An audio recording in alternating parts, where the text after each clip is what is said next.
Mufti Tariq Masood, famous scholar. Like, comment and share Mufti Tariq Masood speeches. بسم اللہ الرحمن الرحیم نحمدہ ونصلی علی رسولہ الکریم۔ بہت دنوں سے تمنا تھی کہ تفسیر کے بارے میں ایک ایسا کورس مرتب کیا جائے جو عام طبقہ جو یعنی دینی مدارس میں نہیں پڑھتا، کہ وہ طبقہ اس سے فائدہ اٹھائے اور قرآن مجید کو قرآن کی زبان میں سمجھے۔ تو میں اس سے پہلے بھی 2 کورس کروا چکا ہوں، اب میں نے یہ تیسرا میرا کورس ہے۔ تو یہ جو تیسرا کورس میں ابھی کروانے جا رہا ہوں، اس کورس کی خاصیت یہ ہے کہ پچھلے جو کورسز تھے اس سے کچھ تجربوں سے بھی کچھ چیزیں سامنے آئیں، تو اس میں کچھ میں نے چینجنگ کی ہے۔ تو اس چینجنگ کے بعد اب میں سمجھتا ہوں کہ یہ بہت اللہ کی رحمت سے امید ہے کہ عوام کے لیے، یونیورسٹی کے لڑکوں کے لیے اور خواتین کے لیے بھی جو بچیاں پڑھتی ہیں ان کے لیے انشاءاللہ یہ بہت نافع ہوگا، اللہ کی رحمت سے امید ہے۔ اور اللہ تعالیٰ سے دعا ہے کہ اللہ تعالیٰ اس کورس کو ہم سب کے لیے نافع بنائے، میرے لیے، میرے والدین، میرے اکابر کے لیے صدقہ جاریہ بنائے۔ تو اس کورس کا میں تھوڑا سا تعارف کروانا چاہتا ہوں، یہ ہے کیا۔ اس میں ہم شروع میں عربی گرامر کی کچھ کلاسز لیں گے، تقریباً 8 سے 10-12 کلاسیں ہوں گی وہ، اور ان کلاسز میں عربی گرامر کا وہ حصہ پڑھاؤں گا آپ کو جس سے قرآن آپ کی سمجھ میں آنا شروع ہو جائے، قرآن ہی کی زبان میں۔ دیکھیں عربی گرامر جو ہے نا، یہ دنیا کی مشکل ترین گرامر میں سے ایک گرامر ہے، اور ہم اگر مدرسوں میں پڑھتے ہیں تو وہ تو پوری تفصیل سے گرامر پڑھائی جاتی ہے، اس میں 2 سال لگتے ہیں طلبہ کو، پھر اس کی کتابوں میں پریکٹس ہوتی ہے، تو بہت آہستہ آہستہ 4-5 سال کے بعد جا کے دینی مدرسے کا طالب علم اس قابل ہوتا ہے کہ وہ عربی تحریر کو خود سے پڑھ سکے، اور اس کے لیے اسے ڈکشنری کی یا لغت کی ضرورت نہ رہے اور کسی سے مدد کی ضرورت نہ رہے۔ لیکن اب ظاہر ہے اتنا ٹائم لوگوں کے پاس نہیں ہے، تو ہم نے ابھی عربی زبان سیکھنے کو فوکس نہیں کرنا، ہم نے اتنی عربی جس سے اللہ کا کلام ہماری سمجھ میں آنا شروع ہو جائے، تو وہ گرامر۔ تو اس کا طریقہ یہ ہوگا کہ شروع کی 8-10 کلاسیں صرف عربی گرامر کی ہوں گی، اور اس کے بعد جب ہم قرآن کی طرف آئیں گے اور قرآن مجید کی تفسیر اور ترجمہ شروع کریں گے، تو وہ جو گرامر کے قانون آپ نے پڑھے ہوں گے میں اس میں اپلائی کرتا رہوں گا کہ دیکھیں ہم نے یہ پڑھا تھا اور یہ لفظ یہاں اسی طرح کا آیا ہوا ہے، تو اس کا یہ ترجمہ ہے۔ تو انشاءاللہ کچھ دنوں میں آپ کی اتنی بہترین پریکٹس ہو جائے گی کہ آپ کو قرآن سمجھ میں آنا شروع ہو جائے گا، عربی میں سمجھ میں آنا شروع ہو جائے گا۔ لیکن اس کے لیے شرط یہ کہ کوئی ایک کلاس بھی آپ نے مس نہیں کرنی، اور یہ 40-45 منٹ کے یہ ایک یعنی ایپیسوڈ تیار ہوگا، یہ آپ نے پوری دلجمی کے ساتھ لیکچر سننے ہیں، اور اس کی کوشش کرنی ہے پریکٹس بھی کریں آپ۔ تو ورنہ میں پریکٹس بھی انشاءاللہ کرواتا رہوں گا جب ہم تفسیر کے لیکچر شروع کریں گے، یعنی جب قرآن مجید سے ہم رکوع پڑھنا شروع کریں گے، اور اس میں بتاؤں گا دیکھیں یہ لفظ یہاں آیا ہے، اس کا یہ مطلب ہے، اور ہم نے گرامر میں یوں پڑھا تھا، تو آپ کو انشاءاللہ بہت فائدہ ہوگا۔ تو آپ نے کوئی لیکچر مس نہیں کرنا، اور یہ 8-10 لیکچر اچھی طرح دماغ میں بٹھانے، مشکل بالکل بھی نہیں ہے، لیکن اگر آپ درمیان سے تجربہ کر کے سنیں گے نا لیکچرز، تو آپ کو بہت مشکل لگیں گے۔ تو یہ اسٹیپ بائی اسٹیپ آپ نے میرے ساتھ اس پہ چلنا ہے۔ تو پہلا لیکچر ہوگا، پھر دوسرا ہوگا، پھر تیسرا ہوگا، تو انشاءاللہ آپ کو یہ بہت اچھا، بہت آسان لگے گا۔ تو میرا تجربہ ہے، اور میں نے یہ خود ایک سوچ کے عوام کے لیے جو بالکل عام لوگ ہوتے ہیں جن کو عربی سے کوئی دور کی بھی مناسبت نہیں ہوتی، ان کے لیے میں نے یہ ایک کورس ڈیزائن کیا ہے، اور یہ کوئی ریٹن فارم میں آپ کو نہیں ملے گا۔ وہ الگ بات ہے کہ جب میں یہ کورس پڑھا دوں تو کوئی اس سے کتاب لکھنا چاہے یا سمجھانا چاہے تو ایک الگ بات ہے، وہ اس کو اختیار ہے، لیکن یہ آپ دیکھیں گے کہ انشاءاللہ بہت فائدہ ہوگا۔ اور یہ اس لیے بھی فائدہ ہوگا آپ کو کہ اردو زبان جو لوگ جانتے ہیں، سمجھتے ہیں، تو انہیں یہ معلوم ہونا چاہیے کہ قرآن مجید کے بہت سارے الفاظ اردو میں یوز ہوتے ہیں، لیکن ان کی فارم اور شکل چینج ہو چکی ہوتی ہے۔ تو گرامر کا کچھ حصہ پڑھنے سے آپ کو فائدہ یہ ہوگا کہ آپ وہ لفظ قرآن میں دیکھ کے فوراً پہچان جائیں گے کہ اچھا اردو میں یہ یوں استعمال ہوتا ہے، اور اس کی شکل چینج ہونے کی وجہ سے یہاں اس کا یہ معنی بن رہا ہے۔ جیسے قرآن میں آتا ہے افلا تعقلون، اب عقل، یہ تعقلون عقل سے نکلا ہے، عقل اردو کا لفظ ہے۔ فسجد الملائکۃ کلہم، ملائکہ فرشتوں کو کہتے ہیں فسجدہ، سجدہ سجدے کو کہتے ہیں اردو میں بھی، کلہم کل، پتہ ہے آپ کو سب کو کہتے ہیں کہ بھائی کل میرے پاس کل یہی ہے. تو یہ بہت سارے الفاظ، اگر میں یوں کہوں کہ 90% یا 90% الفاظ ایسے ہیں قرآن مجید میں جو اردو میں یوز ہو رہے ہیں. تو یہ شاید میرا دعویٰ غلط نہ ہو. تو آپ کو بہت آسان لگے گا، اس لیے آپ اس کورس کو بہت شوق سے سنیں، بہت شوق سے سمجھنے کی کوشش کریں.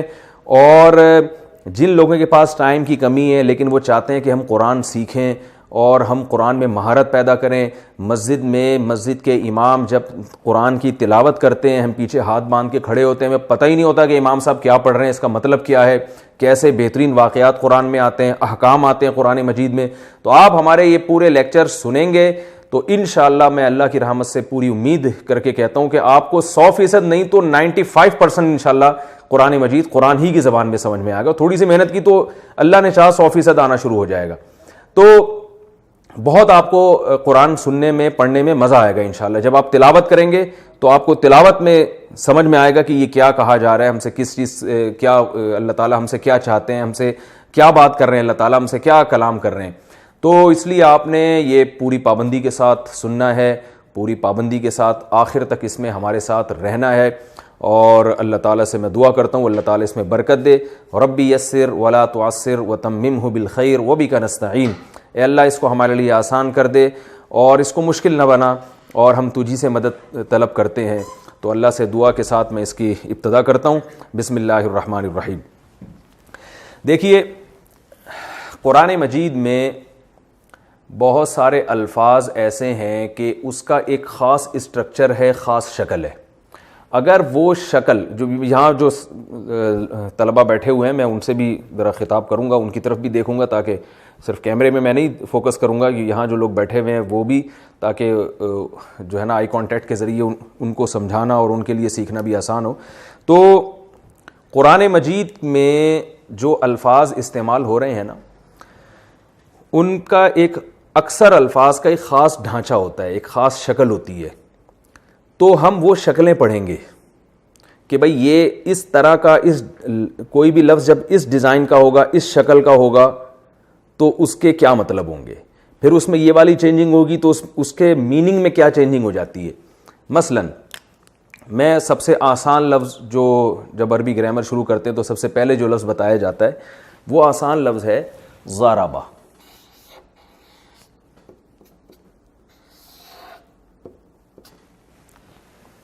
ضربہ کا مطلب ہے اس نے مارا.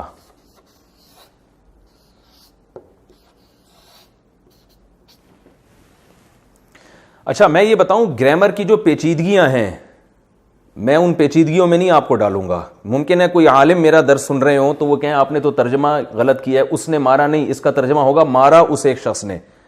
تو جو گرامر پڑھنے والے علماء ہیں نا وہ جانتے ہیں کہ اس نے مارا میں اور مارا اس شخص نے، دونوں جملے میں تھوڑا فرق ہے کیونکہ یہاں ضمیر یہ بعد میں آتی ہے. لیکن میں اتنی پیچیدگیوں میں نہیں ڈال رہا. تو اس لیے جو علماء اگر میرا کوئی درس سن رہے ہیں تو وہ ان کو اس پہ اعتراض کا حق اس لیے نہیں ہے کہ میں یہ عوام کو سادہ زبان میں گرامر کی پیچیدگیوں سے نکال کے بالکل سادہ الفاظ میں ایک چیز سمجھا رہا ہوں اور زیادہ ان کو اتنی گرامر کی گہرائیوں میں اور لغات میں اور اس بلاغت کے نقطوں میں نہیں جاؤں گا میں. تو کیونکہ میں نے پہلے آپ کو بتا دیا کہ میں گرامر کا صرف اتنا حصہ فوکس کروں گا جس سے ان کو قرآن سمجھ میں آنا شروع ہو جائے گی کیا لکھا ہوا ہے. تو بہت بڑا مفسر بنانا، مفتی بنانا، کوئی فقیہ الامہ بنانا مقصد نہیں ہے ہمارا. قرآن جب پڑھا جا رہا ہو تو ان کے سمجھ میں آ رہا ہو کہ کیا ہو رہا ہے، یہ کیا ہم سے خطاب ہو رہا ہے اور کیا ہم سے کہا جا رہا ہے. تو اس لیے زیادہ پیچیدگیوں کو آپ نے نہیں جانا، جیسے جیسے میں آپ کو بتا رہا ہوں آپ نے اس کو اسی طرح سے فوکس کرنا ہے. اب دیکھیں یہ جو ایک ضربہ کا لفظ ہے، ضربہ کا معنی ہے اس نے مارا، مراد اس سے ایک مرد ہے. کیا مطلب؟ ہر لفظ کا نا ایک مصدری معنی ہوتا ہے جس کو انگلش میں ورب کہتے ہیں. ورب کہتے ہیں ایٹ کا معنی کیا ہے؟ کھانا. ڈرنک کا معنی پینا. دیکھیں اردو میں اس کی علامت کیا ہے؟ آخر میں نہ آ رہا ہے. کھانا، پینا، سونا. تو جو اس طرح کے الفاظ ہیں ہم اس کو کیا کہیں گے؟ اب جب میں یہ لفظ یوز کروں گا میں بولوں گا مصدر. کیا کہوں گا؟ مصدر. مصدر انگلش میں کہتے ہیں اس کو ورب. اس پہ بھی علماء کو کچھ اشکال ہو سکتا ہے, تو وہ چھوڑ دیں. جو گرامر کی میں عوام کے لیے سادہ الفاظ میں سمجھا رہا ہوں تاکہ قرآن سمجھ میں. اچھا, ایک اہم بات, جتنے حضرات میرا یہ لیکچر سن رہے ہیں, چینل پہ سنیں گے یا فیس بک پہ سنیں گے یا جو سامنے بیٹھے ہوئے ہیں, ابھی سے وہ یہ نیت کریں کہ ہم نے اس نیت کے ساتھ اس کو پڑھنا ہے کہ ہم آگے لوگوں کو پڑھائیں گے. یہ ذہن میں رکھیں. وجہ اس کی دو ہیں. ایک تو یہ کہ جو چیز اس نیت سے پڑھی جاتی ہے کہ آگے ہم نے لوگوں کو پڑھانا ہے, تو اس میں آپ کی جو توجہ ہے نا وہ بہت بھرپور طریقے سے لگتی ہے, آپ کی دلچسپی بڑھ جاتی ہے کہ آپ صرف ایک طالب علم نہیں بن رہے بلکہ آپ نے آگے ٹیچر بھی بننا ہے.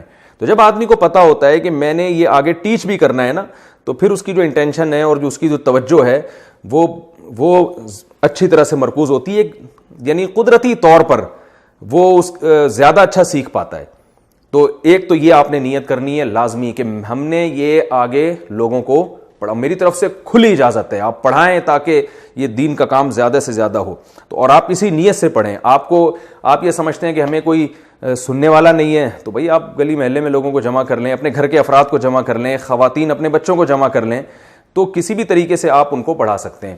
انشاءاللہ اس سے فائدہ ہوگا. دوسرا فائدہ اس سے کیا ہوگا کہ صدقہ جاریہ ہوگا. رسول اللہ صلی اللہ علیہ وسلم نے فرمایا کہ من سن سنتا حسنتا فلہ اجرھا واجر من عمل بھا, جس نے بھی کوئی نیک کام کیا تو جو بھی اس کی تبلیغ کی وجہ سے اس پر عمل کرتا رہے گا تو اس کو بھی ثواب ملے گا, اور اس کی وجہ سے اس کو بھی ثواب ملے گا جس نے اس کو رہنمائی کی.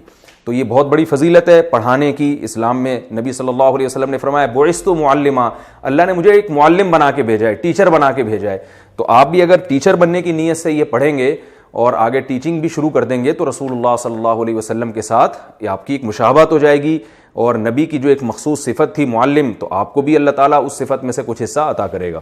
تو اس لیے آپ سب نے یہ نیت کرنی ہے کہ ہم نے آگے اس کو پڑھانا ہے. اچھا, ہمارے یہاں بعض لوگ کہتے ہیں کہ ہمیں بہت بڑا کراؤڈ چاہیے, تو بھائی 4-5 بندوں کو پڑھانا شروع کریں گے تو جب آہستہ آہستہ آپ کو کانفیڈنس پیدا ہوتا چلا جائے گا تو انشاءاللہ ایک دن آئے گا کہ آپ سے ہزاروں لوگ بھی پڑھنے والے ہوں گے. تو پہلے دن صحیح نہیں ہو جاتا سب کچھ. تو میں یہ عرض کر رہا تھا کہ اس کو کہتے ہیں مصدر, ورب. اردو میں اس کی علامت کیا ہے؟ نہ آتا ہے آخر میں, کھانا, پینا,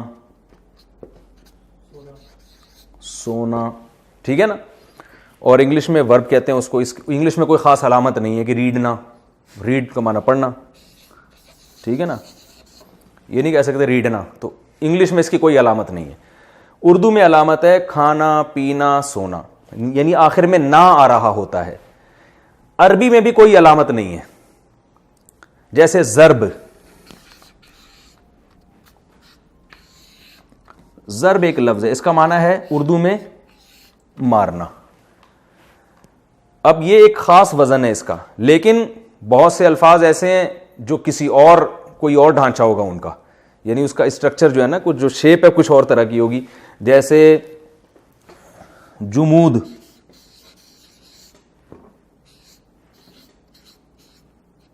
جمود کا معنی جامد ہونا.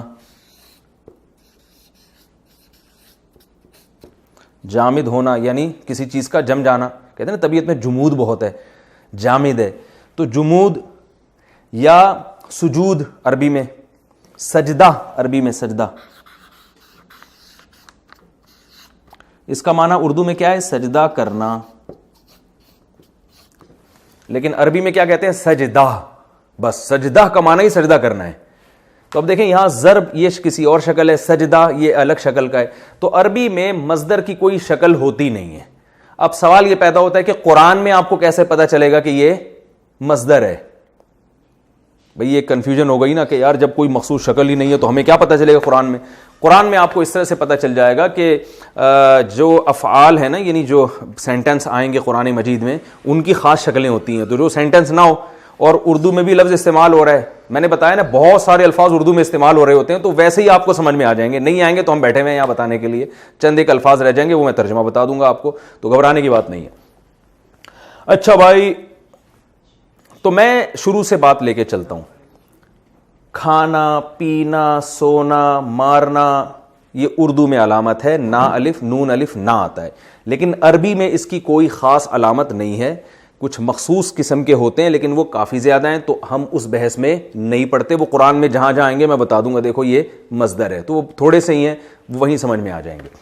تو اب ہم آگے چلتے ہیں کہ جو مصدر ہوتا ہے نا, جیسے سجدہ کرنا, سجدہ کرنا, آپ کو پتا ہے کہ انگلش میں اور ہر زبان میں ٹینسز ہوتے ہیں.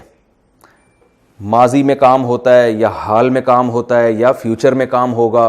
تین ہی زمانے ہوتے ہیں, ماضی, حال, مستقبل, پاسٹ, پریزنٹ اور فیوچر. تو پوری دنیا میں جتنی بھی زبانیں ہیں ان سب میں یہی ہوتا ہے.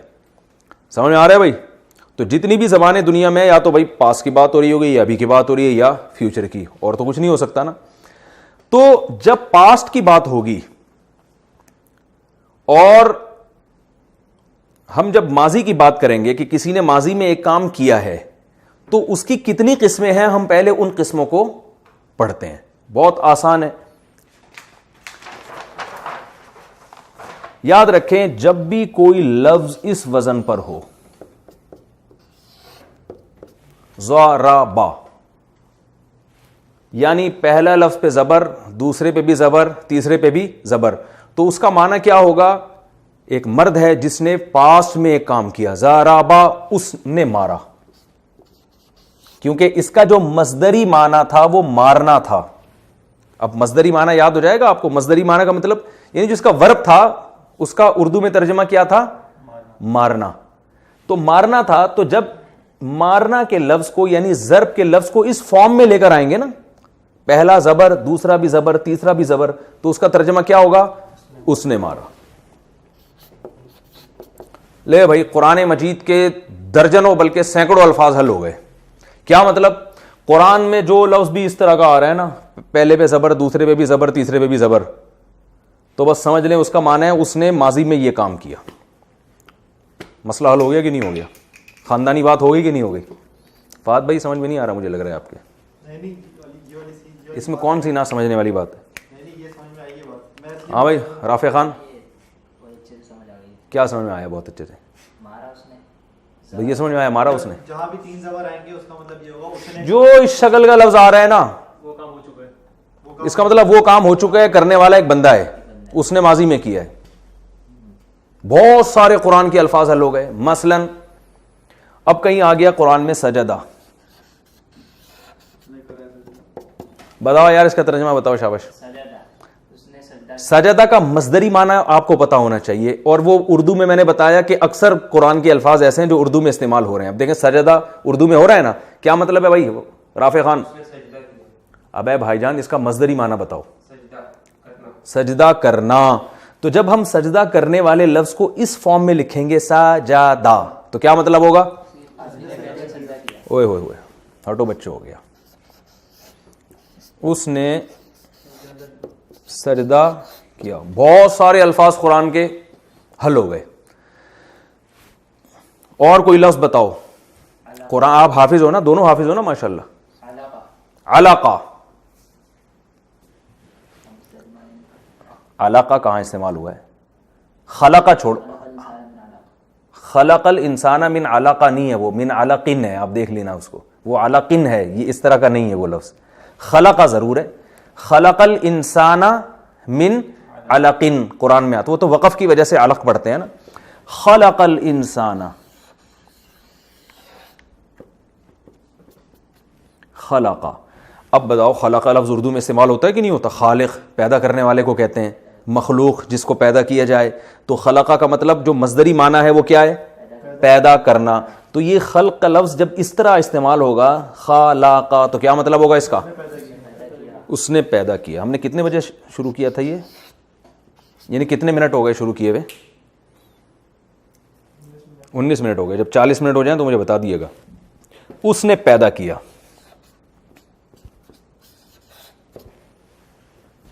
صحیح ہے نا؟ یعنی پیدا, اصل صحیح ترجمہ تو ہوتا ہے پیدا کیا اس نے. ہاں وجدہ. اب دیکھو اردو میں یہ لفظ, جتنے الفاظ آپ عربی کے بولیں گے نا, میں ابھی آپ کو دعوے سے کہہ دوں 90% وہ اردو میں استعمال ہو رہے ہیں. 90 بھی میں بہت احتیاط کے ساتھ کہہ رہا ہوں, زیادہ ہی ہو رہے ہوں گے.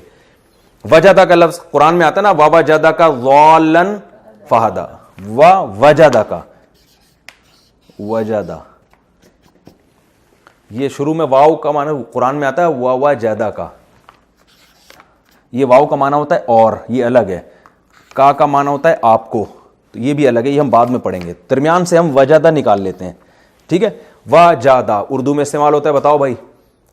موجود. اردو میں نہیں ہوتا موجود پانا, کسی چیز کو موجود پانا. یہ وجدہ وہیں سے تو ہے. کہتے ہیں نا شاعر لوگ کہتے ہیں میرا وجدان یہ کہتا ہے, یعنی مجھے اندر سے یہ چیز موجود محسوس ہو رہی ہے. تو وجدہ کا معنی کسی چیز کو موجود پانا, یا صرف پانا بھی, کوئی چیز فاؤنڈ جسے کہتے ہیں نا عربی میں فائنڈ. فائنڈ کا معنی کیا ہوتا ہے؟ پانا. پانا وہ نہیں جو پلک پانا ہوتا ہے جس سے ہم وہ سیٹ کر رہے ہوتے ہیں. کسی چیز کو پانا, حاصل کر لینا, فائنڈ. فائنڈ آؤٹ کہتے ہیں نا انگلش میں یار. اب وجدہ کا معنی کیا ہوگا؟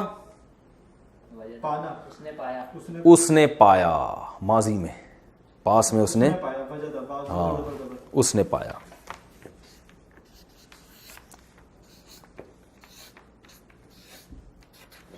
اس نے, بول دے یوں نہیں بھائی, پایا. اور چلو آگے اور الفاظ بتاؤ. نصارہ, زبردست.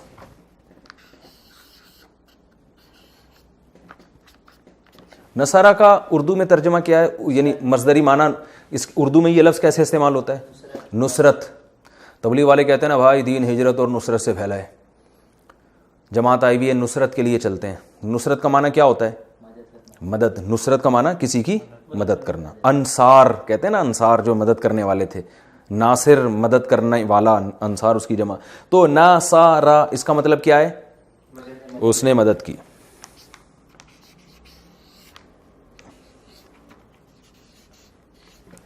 یہ اتنا ہل کیوں رہا ہے؟ اس نے مدد کی گزرے ہوئے زمانے میں. صحیح ہے. فتح, اوئے ہوئے صحیح آ رہا ہے بھائی.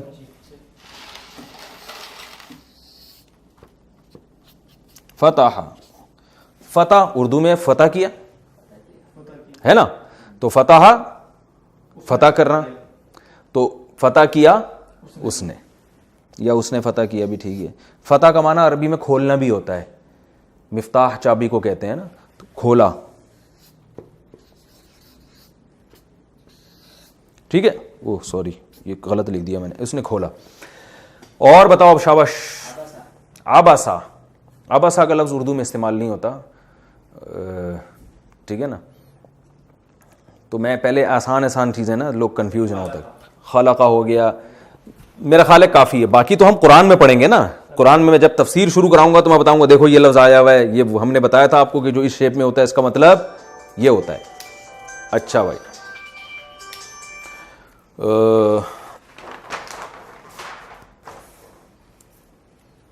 آگے چلیں. بعض دفعہ ایسے ہوتا ہے جیسے یہ ضربہ میں نے آپ کو مثال دی تھی, بعض دفعہ یوں بھی ہوگا کہ یہ درمیان والا لفظ ہے نا, اس پہ پیش ہوگا یا زیر ہوگا, تو اس سے میننگ میں کوئی فرق نہیں ہوگا. جیسے سمیع,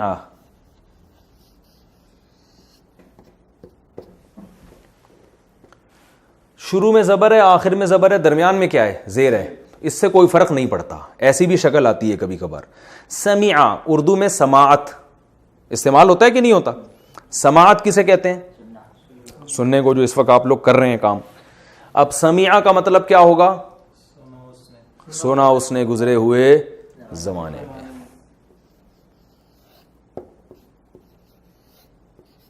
سنا اس نے, بس گزرے ہوئے زمانے میں اس لیے نہیں کہہ رہے کہ سنا کا مطلب ہی سنا ہی ہوتا ہے نا اردو میں.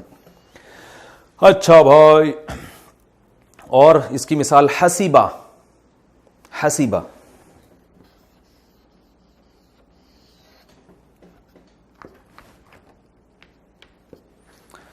اردو میں کہتے ہیں نا یار میرے حساب سے یہ بات سمجھ میں آ نہیں رہی ہے, میرے حساب سے یہ بات مجھے سمجھ میں, تو اس کا معنی شمار کرنا بھی ہوتا ہے. بلکہ جب حسیبہ ہو تو اس کا معنی ہوتا ہے گمان کرنا. کیا معنی ہوتا ہے؟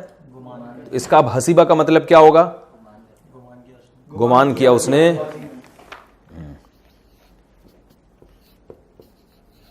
گمان کیا, ٹھیک ہے نا, اس آدمی نے گزرے ہوئے. یہ ٹینس بن جائے گا پورا, پاسٹ ٹینس.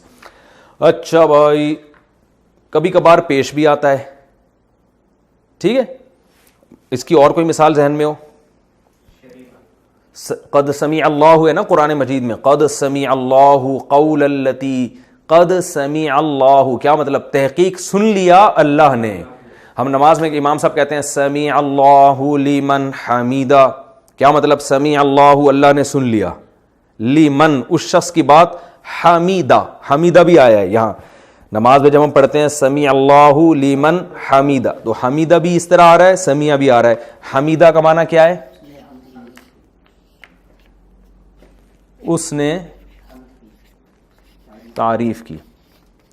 قد سمیع اللہ تحقیق سن لیا اللہ نے, لمن اس شخص کی بات, حمیدہ جس نے تعریف کی, ہو اس اللہ کی. یہ ہو ہا کیا ہوتا ہے, یہ آخر میں جو آتی ہے یہ بعد میں پڑھیں گے, ٹھیک ہے نا. قد کیا ہوتا ہے, لمن کیا ہوتا ہے, یہ سب بات کی چیزیں. حمیدہ اس نے تعریف کی. یہ ہو سکتا ہے جو میں نے آپ سے کہا نا 8-10 لیکچر, ہو سکتا ہے یہ 15-20 بھی ہو جائیں.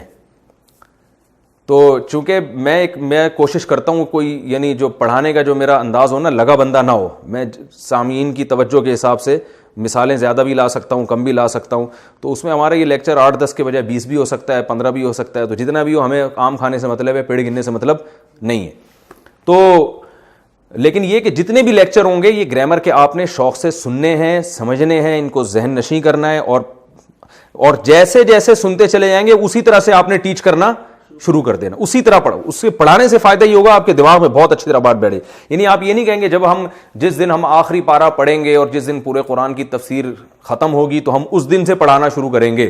یہ نہیں کرنا آپ نے. جیسے جیسے میں آپ یہاں سے لیکچر میرے سنتے جائیں گے, ایسے جیسے آگے آپ ڈیلیور کرتے جائیں گے. 2-4 نہیں ملتے, ایک ہی بندے کو بٹھا کے آپ پڑھانا شروع کر دیں. ایک بھی نہیں ملتا تو شیشے کے سامنے بیٹھ کے اپنے آپ کو پڑھانا شروع کر دیں.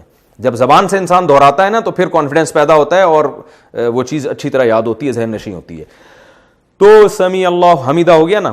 اور مثالیں دیں. شریبہ, زبردست. رافع خان تو بڑے سمجھدار آدمی لگتے.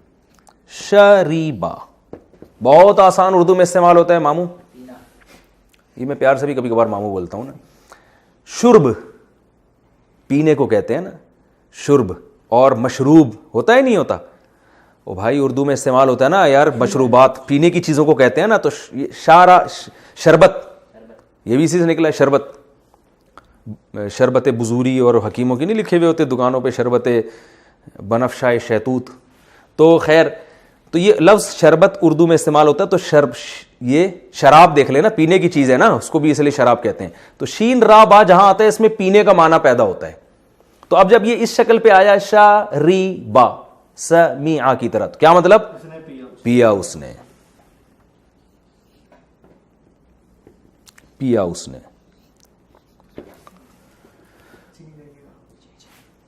ہاں ہو گیا نا, سمجھ میں آ گیا یہ. اچھا, بعض الفاظ ایسے ہوتے ہیں, اور بھائی جب جیسی 40 منٹ ہو جائے نا مجھے بتا دینا. بعض الفاظ ایسے ہوتے ہیں جن میں درمیان والے حرف پہ کیا ہوتا ہے؟ پیش. جیسے میں نے بتایا یہ ہے ضربہ, تو درمیان میں کیا آ جائے گا؟ پیش آئے گا. جیسے کروما, کاروما, پہلے پہ زبر ہے, دوسرے پہ پیش ہے, تیسرے پہ بھی کیا ہے؟ زبر ہے. تو کوئی فرق نہیں پڑتا. میں نے بتایا یہ درمیان والا چینج ہو سکتا ہے. اس پہ جزم کبھی بھی نہیں ہوگا, یعنی سکون نہیں ہوگا, ساکن نہیں ہوگا, زبر زیر یا پیش ہی ہوگا. تو کاروما میں کیا ہے؟ پیش ہے. تو کرامت سے نکلا ہے. کرامت عزت کو کہتے ہیں نا, بھائی فلاں کا اکرام کرنا چاہیے ہمیں. تو اس کا مطلب ہوتا ہے, مصدری معنی ہوتا ہے عزت دار ہونا, عزت دار ہونا. تو کیا ترجمہ ہوگا؟ عزت دار ہوا وہ ایک شخص. ٹھیک ہے,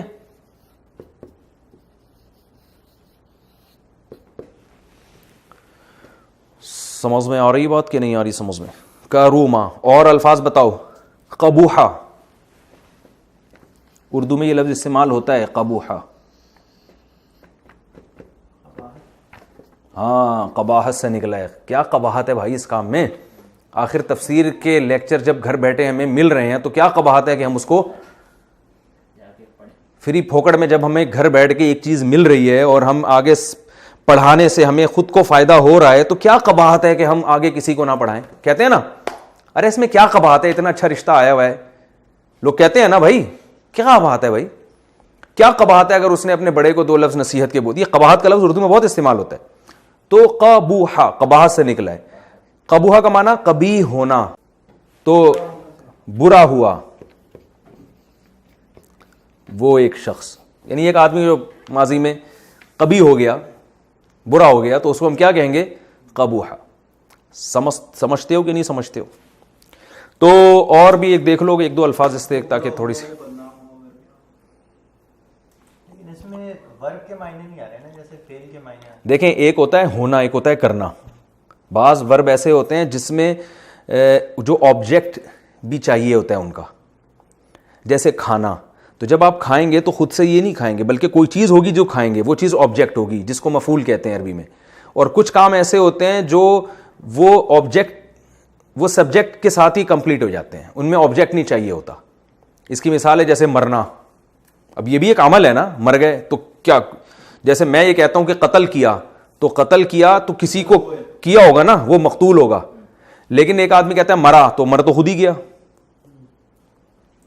ٹھیک ہے نا. بیمار ہوا, خود ہی بیمار ہو گیا. مریضہ,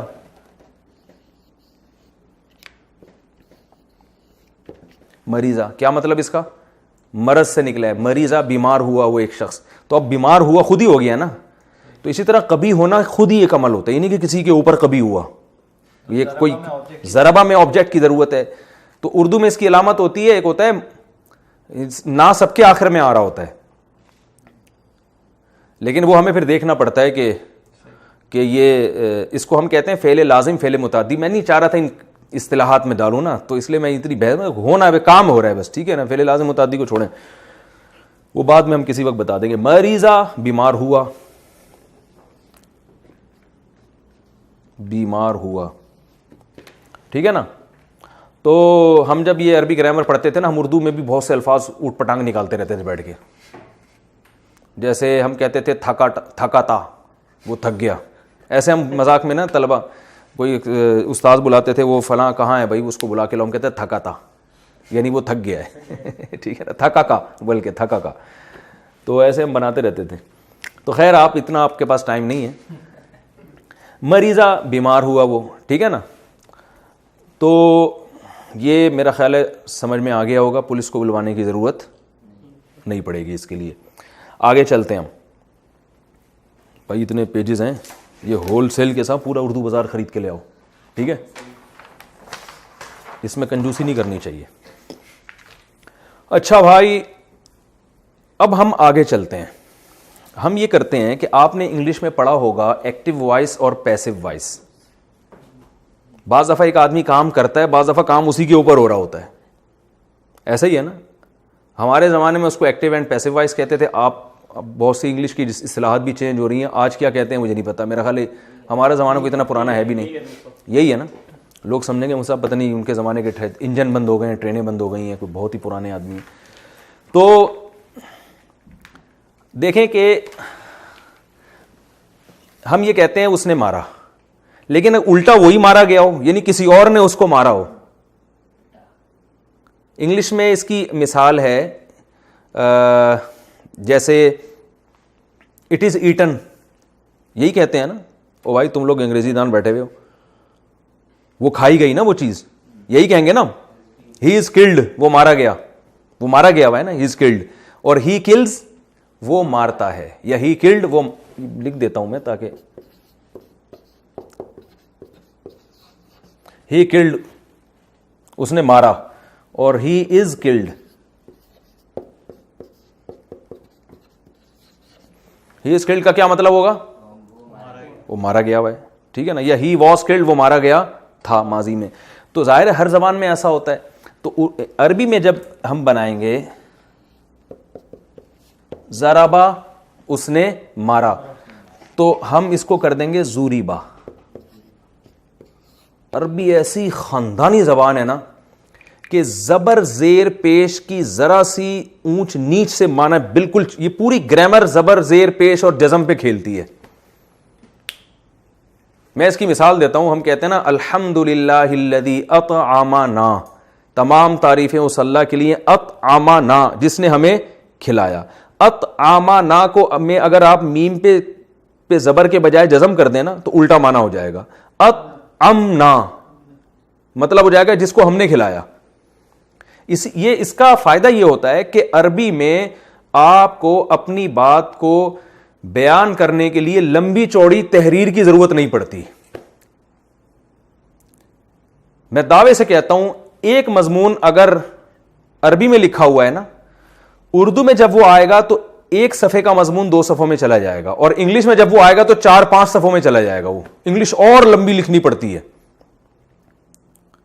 تو یہ عربی کی ایک خاصیت یہ بھی ہے کہ اس میں سینٹنس بہت چھوٹے چھوٹے ہوتے ہیں. یعنی آپ بڑی سے بڑی بات کو نا زبر زیر پیش جزم میں گھما گھما کے, اب آپ دیکھیں نا انگلش میں کتنا لمبا ٹینس ہے, ہی کلڈ. عربی میں کیا ہے, ضربا. اب ضربا لکھنے میں کتنا ٹائم لگا اور کتنی جگہ گھیری, اتنی جگہ گھیری ہے. یہ تو زبر زیر پیش تو ہم اجمی لوگ لگاتے ہیں, ورنہ عرب تو تھوڑی لگاتے ہیں زبر زیر. اور انگلش میں دیکھیں آپ کتنی دیر لگی, کتنے لمبے لمبے ایل یوں کر کے کھڑا کرنے پڑ رہے ہیں آپ کو, ہے نا. پھر کے یوں کر کے, پھر یوں کر کے یوں لانا پڑ رہا ہے, پھر آئی یوں کر کے گھما کے پھر یوں لگانا پڑا, پھر یہ 2 لونڈے آ گئے یہاں پہ کھڑے ہوئے. تو عربی کے بعد مقام ہے اردو کا, اور یہ گوروں نے اعتراف کیا ہے کہ جو گورو جنہوں نے اردو بھی انہوں نے اعتراف کیا ہے کہ اردو زبان بلاغت کے لحاظ سے انگلش سے کئی گنا زیادہ اچھی ہے. یہ گورے اس کا اعتراف کرتے ہیں. میں بھی آسٹریلیا میں گیا تھا تو وہاں ایک مشاعرے میں, انگریزوں کے مشاعرے ہم نے تو کبھی سنے نہیں تھے, لیکن انہوں نے بتایا ہوتا ہے ان کا مشاعرہ. کبھی کچھ انگریز بیٹھے ہوئے تھے تو ہمارے بھی کوئی شاعر چلے گئے وہاں. انہوں نے مجھے بتایا کہ میں نے جب ان کو اردو شاعری سنائی نا وہاں پہ, اور پھر اس کا ترجمہ کیا, تو گورے سر پکڑ کے بیٹھ گئے, کہہ رہے یار اتنی زبردست اس میں بلاغت ہے.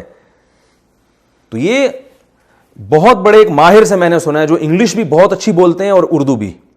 وہ کہتے ہیں کہ وہ امریکہ میں رہے ہیں 11-12 سال, اور امریکہ کی ہر اسٹیٹ میں انہوں نے وقت گزارا ہے. وہ کہتے ہیں کہ اردو زبان انگلش سے فصاحت و بلاغت میں کئی گنا زیادہ بہتر ہے. وجہ اس کی کیا ہے کہ یہ فارسی اور عربی سے آئی ہے, اور فارسی اور عربی کی بلاغت کو اردو نے اپنے اندر سمویا ہے.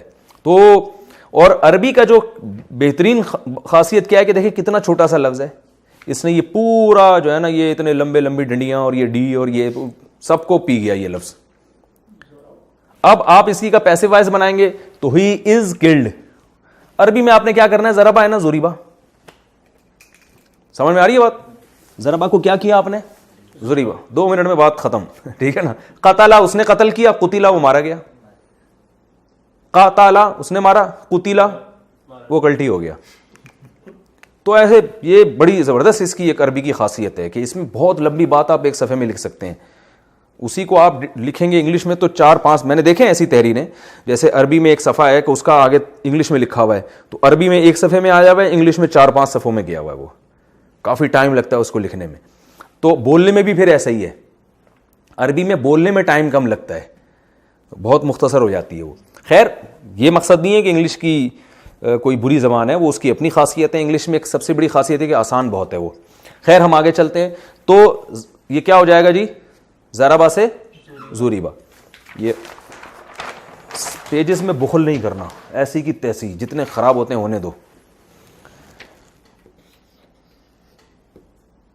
زوریبا کیا مطلب, 1 منٹ رہ گیا, 1 منٹ. مارا گیا وہ ایک شخص, پہلے اس نے مارا تھا, اب کیا ہو گیا, وہ خود کلٹی ہو گیا.